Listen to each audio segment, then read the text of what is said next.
নমস্কাৰ বন্ধুসকল, মই আছোঁ বৰ্তমান শিৱসাগৰত আৰু শিৱসাগৰত আজি 4 মাৰ্চৰ পৰা শিৱৰাত্ৰিৰ মেলা আৰম্ভ হৈ গৈছে।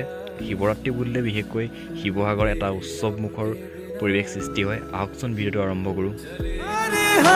শম্ভু শম্ভু শম্ভু মহাদেবা শম্ভু শম্ভু শম্ভু মহাদেবা শম্ভু শম্ভু শম্ভু মহাদেবা শম্ভু শম্ভু শম্ভু মহাদেবা শম্ভু শম্ভু শম্ভু মহাদেবা শম্ভু শম্ভু শম্ভু মহাদেব কৰ্পূৰ ৰাতি পুখুৰীৰ পাৰৰ পৰা শিৱদৌলৰ ভিউটো খুব ধুনীয়া লাগে।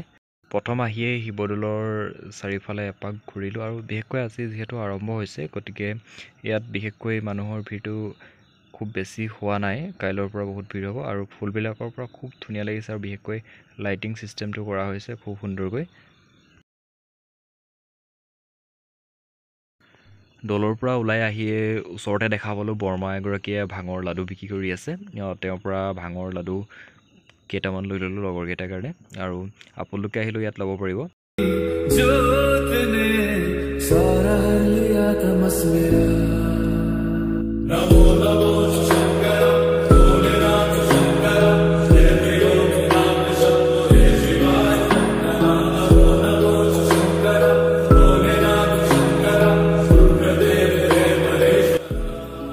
আমাৰ এই শিৱৰাত্ৰিৰ মেলাখনত অসমৰ বিভিন্ন জেগাৰ লগতে ভাৰতৰ বিভিন্ন জেগাৰ পৰা ইয়াত বস্তুসকল বিকিবলৈ আহে। ইয়াত আপুনি শৰাই সঁফুৰাৰ পৰা আৰম্ভ কৰি বিভিন্ন জনজাতিৰ সাজপাৰ পৰা আৰম্ভ কৰি সকলোখিনি বস্তু ইয়াত পোৱা যায়।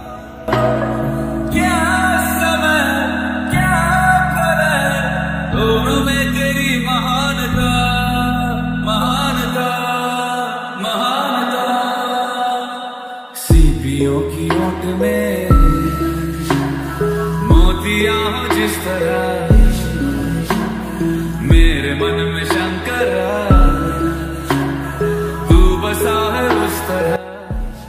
এইদৰে শিৱসাগৰখন শিৱৰাত্ৰিত এটা উৎসৱমুখৰ পৰিৱেশৰ সৃষ্টি হয় আৰু এই শিৱৰাত্ৰিৰ মেলাত প্ৰায় লাগতিয়াল সকলো ধৰণৰ বস্তুৱে পোৱা যায়। যদি আপুনি শিৱসাগৰত শিৱৰাত্ৰিত অহা নাই, প্লিজ এবাৰ আহিব, খুব সুন্দৰ এটা পৰিৱেশ সৃষ্টি হয়। ভিডিঅ'টো চাই কেনেকুৱা পালে কমেণ্ট কৰি জনাব। যদি ভাল পালে লাইক কমেণ্ট প্লিজ ছাবস্ক্ৰাইব কৰি দিব। Thank you so' much.